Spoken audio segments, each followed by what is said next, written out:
Hello students, in this video I am going to explain you chapter 9 of history, life in towns and villages. Ancient period में 6th century BC में जब बहुत सारे जनपद और महाजनपद बने, उस समय पर गाँव में और कस्बों में जीवन कैसा था, ये हम इस वाले चैप्टर में पढ़ेंगे। बहुत सारे अर्बन सेंटर्स बने नॉर्थ और साउथ इंडिया में। अब ये जो इतने सारे अर्बन सेंटर्स बने, इसी कारण से इस पीरियड को नाम दिया गया the period of second urbanization. Let us understand about the features of second urbanization. Increased agriculture production, क्योंकि बच्चों इस समय पर आयरन टूल्स जैसे आयरन एक्स और आयरन प्लग शेयर को यूज़ किया गया, जिसके कारण से एग्रीकल्चर प्रोडक्शन बहुत ज़्यादा इम्प्रूव हुआ। एग्रीकल्चर के अंदर नई नई टेक्निक्स को यूज़ किया गया, इरिगेशन फैसिलिटीज़ को डेवलप किया गया, जिसके कारण एग्रीकल्चर प्रोडक्शन बढ़ा। तो increased agriculture production is the main feature of the second urbanization. Increase in trade, जब एग्रीकल्चर प्रोडक्शन बढ़ा, लोगों के पास सरप्लस प्रोडक्शन इकट्ठा होने लगा, तो उन्हें समय मिला अपनी आर्ट की, उनकी जो स्किल्स थी उसको डेवलप करने का। तो आर्ट स्किल्स जब लोगों की डेवलप हुई, तो उन्होंने उस जो सामान वो बनाते थे उसको बेचने के लिए नए नए न्यू ट्रेडिंग रूट्स को फाइंड आउट किया, और इस तरह से नए नए ट्रेड रूट्स बने।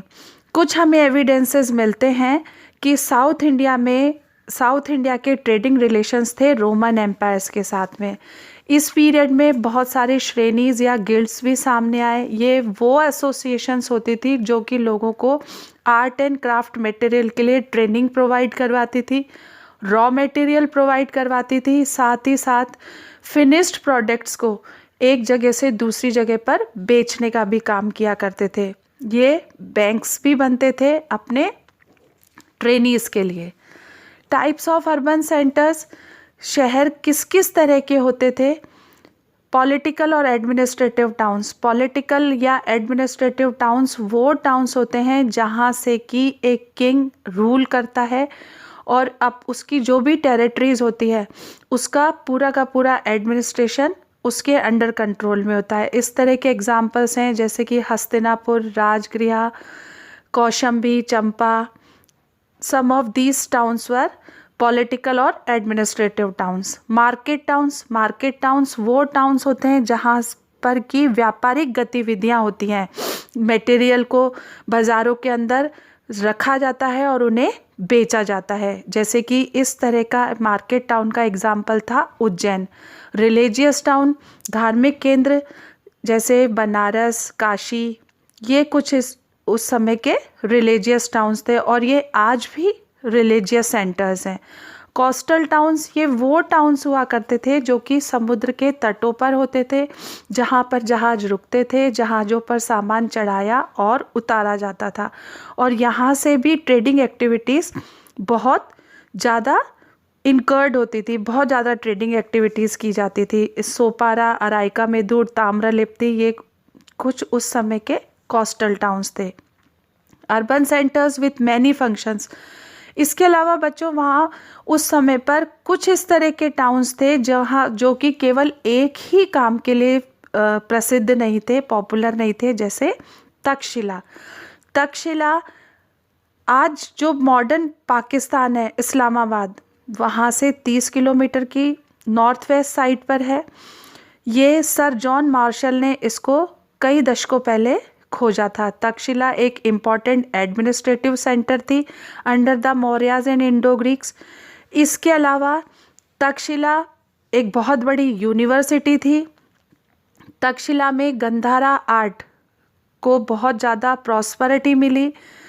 तक्षशिला में बौद्ध धर्म की बहुत ज़्यादा नॉलेज दी जाती थी। बहुत सारी बौद्धिस्ट मॉनेस्ट्रीज़ भी यहाँ पर हैं, और ये शहर जो था एक सेंट्रल बना गंधारा आर्ट का जानने के लिए।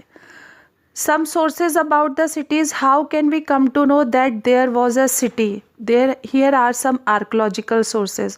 Archaeological sources जो कि ज़मीन से खुदाई के समय पर निकलते हैं. बहुत सारे आर्कोलॉजिकल सोर्सेज होते हैं जिनसे कि हमें पता चलता है कि उस समय पर लोग किस तरह का जीवन जीते थे. जैसे कि बहुत सारे घर मिले हैं, उन घरों में कुछ इस तरह के एविडेंसेस मिले हैं कि लोग अपने घरों के अंदर टॉयलेट्स या ड्रेन्स को यूज़ किया करते थे.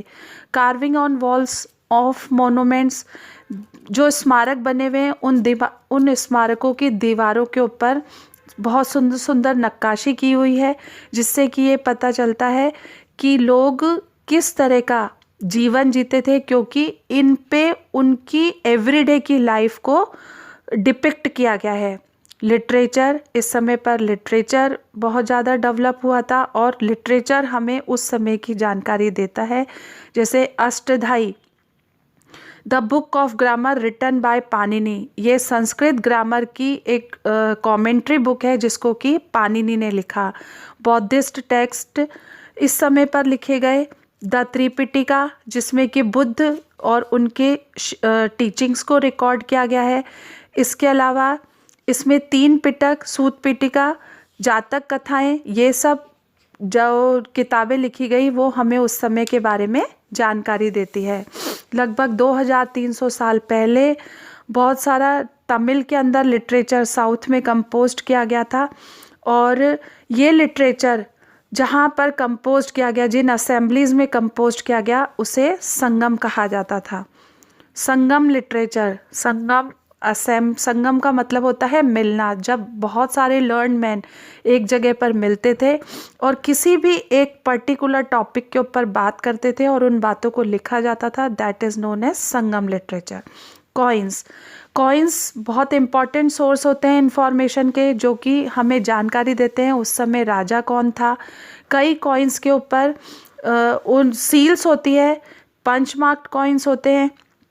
ये कॉइन्स हमें बताते हैं कि ये किस ड्यूरेशन में ये कॉइन्स इशू हुए थे, साथ ही साथ उस समय पर राजा कौन था, और कई कॉइन्स तो ये भी बताते हैं कि उस राजा के पर्सनल इंटरेस्ट क्या थे. जैसे कि हर्षवर्धन के बारे में हमें जानकारी मिलती है कि he was a very good Veena player, क्योंकि कुछ कॉइन्स ऐसे मिले हैं जिन पे कि हर्षवर्धन की तस्वीर बनी हुई है और उसने अपने हाथ में वीणा ले रखी है. People in towns and villages, बहुत सारे हमें ऐसे रेफरेंसेस मिलते हैं पाली टेक्स्ट में जिनसे कि गांव और कस्बों के बारे में जानकारी मिलती है. ज़्यादातर गांव जो थे वो क्लस्टर, गांव का मतलब गुच्छे के रूप में थे. 3 तरह के गांव होते थे, जिसमें फर्स्ट कैटेगरी में होता था अलग अलग जातियों के और कम्युनिटीज़ के लोग, जिसका एक हेड होता था, जिसे हेडमैन या ग्राम भोजक या ग्रामीणी कहा जाता था. They also served as the policeman and the जज एज टाइम, वो गांव की रखवाली भी करते थे और गांव के मुकदमों का निपटारा भी करते थे. दूसरे गांव थे क्राफ्ट विलेजेस या सब अर्बन विलेजेस, जहाँ पर कि क्राफ्ट पीपल रहा करते थे. जैसे एक कारपेंटर का जो गांव है वो वाराणसी के बहुत पास में है. ये विलेजेस मार्केट्स का काम करते थे दूसरे गांवों के लिए, और ये इन गांव से दूसरे कस्बे भी जुड़ते थे. तीसरी कैटेगरी होती थी बॉर्डर विलेजेस की, जो कि जंगलों के साथ में मिक्सअप हो जाते थे. ज़्यादातर लोग जो यहाँ पर रहते थे ये हंटर और गैदरर्स हुआ करते थे. इन विलेजेस में भोजक सबसे बड़ा लैंड ओनर होता था. दूसरे अमीर किसान यहाँ पर गृहपतिस या गहापति कहा जाते थे. स्मॉलर पीजेंट्स को कृषक कहा जाता था. और there also existed the landless labours और द दासाज एंड कर्मकारास, वो किसान जिनके पास ज़मीनें नहीं होती थी, वो दूसरों की ज़मीन पर खेती करते थे, उन्हें दास या कर्मकार कहते थे. इसके अलावा वहाँ पर बहुत सारे क्राफ्टमैन भी गांव में रहते थे, जैसे कि potters, blacksmiths, weavers and carpenters. Art and craft, इस पीरियड में आर्ट और क्राफ्ट बहुत ज़्यादा डेवलप्ड हुआ. 700 to 200 BCE में नॉर्दर्न ब्लैक पॉलिश्ड वेयर का यूज़ किया गया. ये बहुत ज़्यादा चमकदार, बहुत ही चिकनी तरह की पॉटरी होती थी, जिसको नॉर्थ इंडिया में यूज़ किया गया और इसीलिए इसको नाम दिया गया नॉर्दर्न ब्लैक पॉलिश्ड वेयर। ये पॉटरी से ये सजेशन मिलता है कि इस पॉटरी को यूज़ किया जाता था अमीर लोगों के द्वारा। कस्बों में लोग बहुत सारे तरह तरह के काम करते थे, व्यापारी हुआ करते थे लोग, या फिर हाथ के कारीगर होते थे। इन्होंने अपनी खुद की एसोसिएशन बनाई थी या श्रेणीज बनाई थी। The text mention guilds of Smith, painters, carpenters, leather workers and ivory workers in towns.